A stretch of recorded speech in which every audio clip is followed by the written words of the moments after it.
What does a solar eclipse have to do with Moshiach? Solar eclipses are events that happen at times that are already, we could figure out mathematically when they will happen, and seemingly just a regular part of nature. Yet we know that everything in nature has meaning, is by divine providence. The Gemara discusses that a solar eclipse shows a negative tidings. And all eclipses, whether it's solar or lunar, show on negative things. The Gemara discusses it in Masechta Sukkah. And more particularly, the Gemara says that a solar eclipse represents a not good sign for those nations which set their calendar based on the sun, whereas a lunar eclipse represents not good tidings for those nations who base their calendar on the moon, which is the Jewish people and some other nations. But in general, it's considered something which represents something not good, and the Gemara discusses what it means. There's a lot of discussion in commentaries. How could it be that something which is a purely natural event, which has a certain sequence, which could be figured out in advance, comes about due to the actions of people? And the way the Rebbe explains it is that during that time of a solar eclipse, there is negative energy that is orchestrated in the world that could lead to negative consequences. Doesn't mean that this is an automatic or definite consequence, but there is a more of a energy that leading in that direction in the world, and therefore we have to be careful to do good things to overcome it. Now, the connection that it has to Mashiach, there is obviously, there are many solar eclipses. I'm going to discuss the concept in general of a solar eclipse and its more general meaning and how it's connected with Mashiach.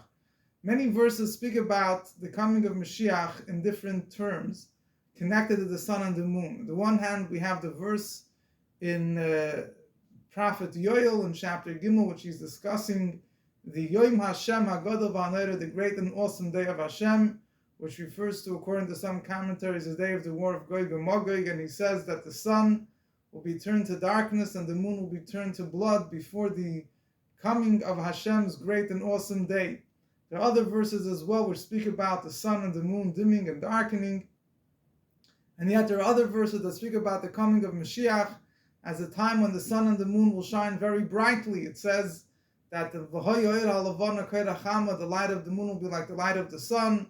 The light of the sun will be 7 times, sevenfold as it is today, like the light of the 7 days of creation.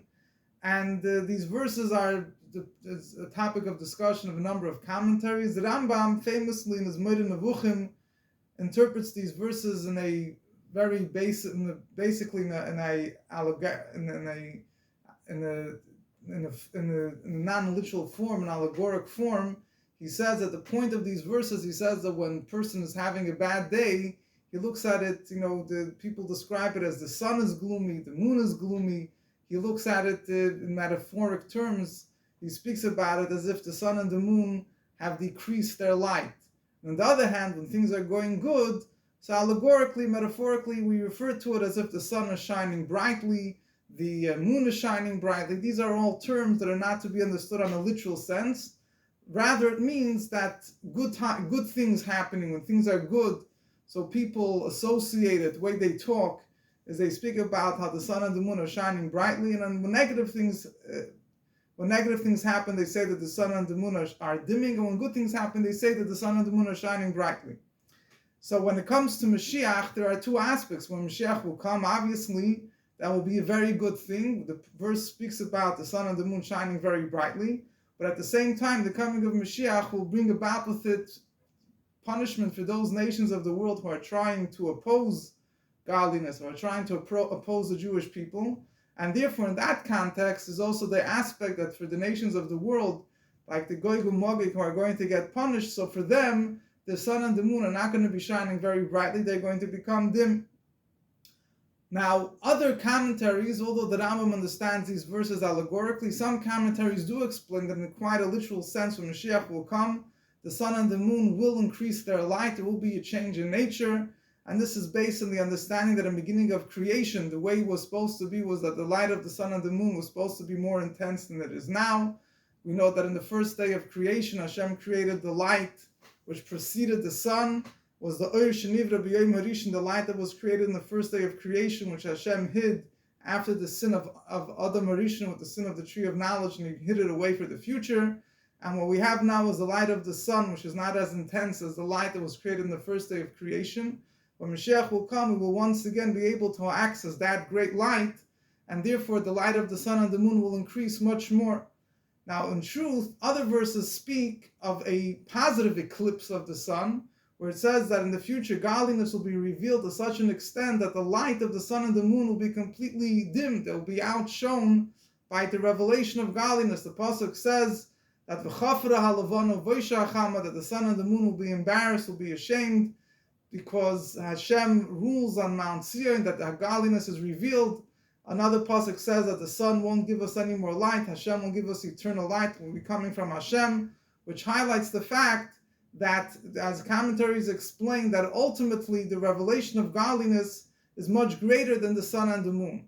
And therefore, we'll reach a point that the light of the sun and the moon won't anymore be able to be used as a means of explaining the great revelation of the future, because the great revelation of the future will be at such a level that will be completely incomparable to the light of the sun and the moon, even as they will be in the future. The Gemara discusses and says that there will be two periods, Yemaisa Moshiach and Olam Haba, in the days of Moshiach, the first period of Moshiach. The light of the sun and the moon will increase, but in the later period of Moshiach, there will be such a great godly revelation that the current light of the sun and the moon will become meaningless. Hashem should help that we should merit the spiritual and positive eclipse of the sun. We should have the revelation of the light of Hashem, which will completely eclipse the light of the sun, and we should all merit to have the coming of Mashiach speedily in our days. Amen.